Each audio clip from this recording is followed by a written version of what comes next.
All right, guys. Well, earlier this week, Washington quarterback Dwayne Haskins says it made him sick. It made him throw up watching the film of his first NFL game, a 24-3 loss to the New York Giants. So, Carl, I'm going to start with you here. What is the best way for the Giants to disrupt a rookie quarterback like Dwayne Haskins again this week in Washington? Well, I would have to believe it's good coverage. Make him have to read the entire field.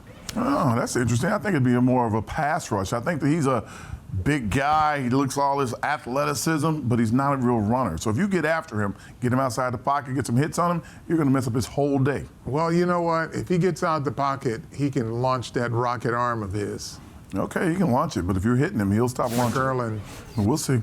Hat tip to Banks for the rhyme there. Don't want to let him launch it rocket out of the pocket. I see what you did there. All right, when you look at the Giants offense, though, Saquon Barkley seemed to find his rhythm a bit last week. Darius Slayton, the young rookie wide receiver, is really stepping into his own.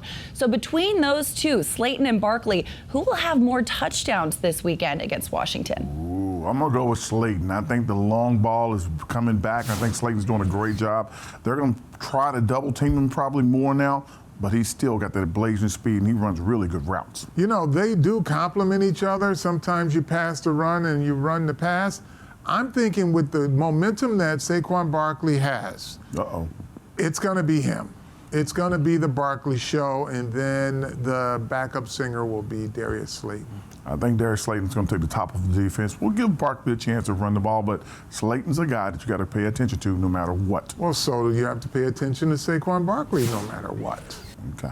A lot of people have been talking about Julian Love, Julian Love. We hadn't seen Julian Love, right? What was that process like from getting the call and saying, okay, you're in, and saying, okay, am I ready for this? Did you have any doubt that you were going to be ready to go? No, I think that was one of the benefits of me just kind of learning over the first couple months of the season. I didn't take that for granted. I felt like I was playing every weekend, even though I wasn't really on defense. So when they told me, all right, you're going in, I felt ready. My college coach always said, you stay ready, so you don't got to get ready. And that's kind of what I was feeling at the time. And I was amped up to get in the game.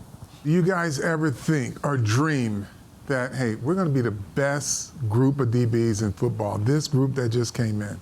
I do. I think that. And I think over the past couple of weeks, we've really believed that. When you have Sam Beal coming along, DeAndre's been playing great the past couple of weeks, and Corey's been doing his thing.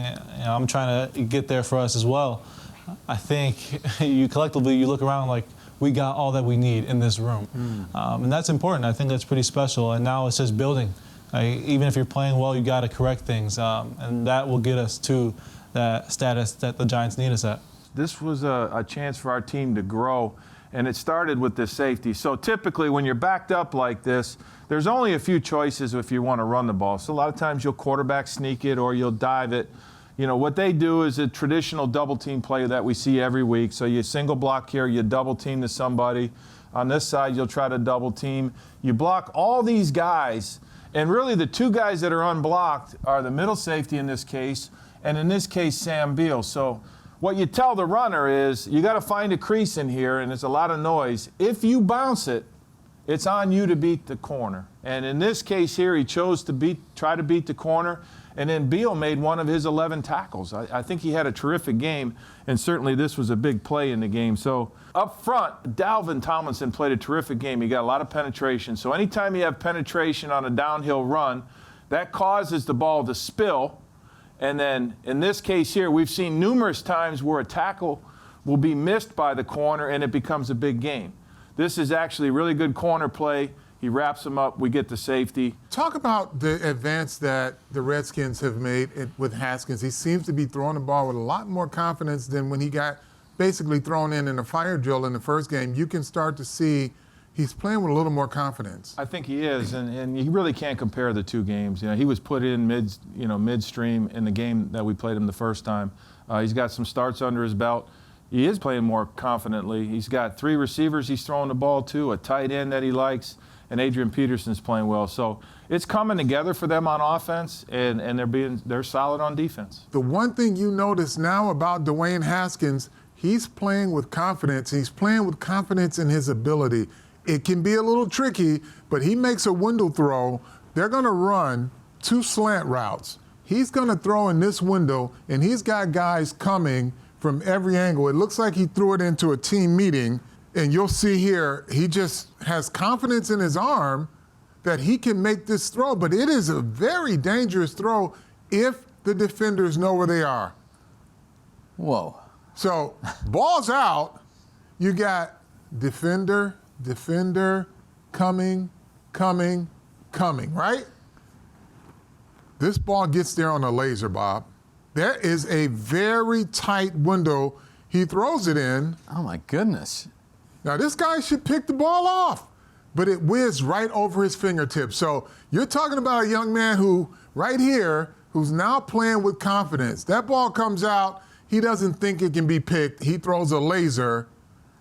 Defender, everybody's in position. Nobody makes a play. Okay, let's go to the other side of the ball here and take a look at Washington on the defensive side of the ball and what they can do to sort of disrupt the Giants offensively. They are a very high-pressure team, Bob. They will bring 1, 2, 3, 4, 5, 6, 7 guys. If you don't count them right, in likelihood, if they're close enough, they're going to bring some pressure because they do not like a quarterback to be comfortable. And here you'll just see they just bring the house.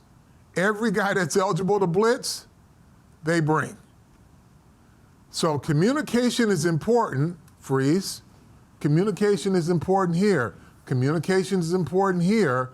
This guy is already covered, but the quarterback cannot hold the football. Long developing plays will result in a sack. They bring 7 guys. They only had 6 to block it. So long developing plays, you got to be in manageable down and distance so you can stay away from those. We know offensively from the Redskins' point of view, Harry, remember Dwayne Haskins made his debut against the Giants in relief. Now he's going to be starting against them. He's coming off of his best game of the season against the Eagles.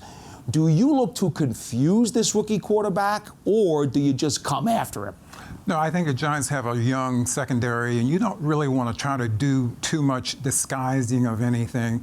I think you just go after him. You know, just get a good rush, blitz occasionally, get a lot of pressure on him, make him hurry his throws. Hey Giants fans, Saquon Barkley here. You want to see more videos? Subscribe below.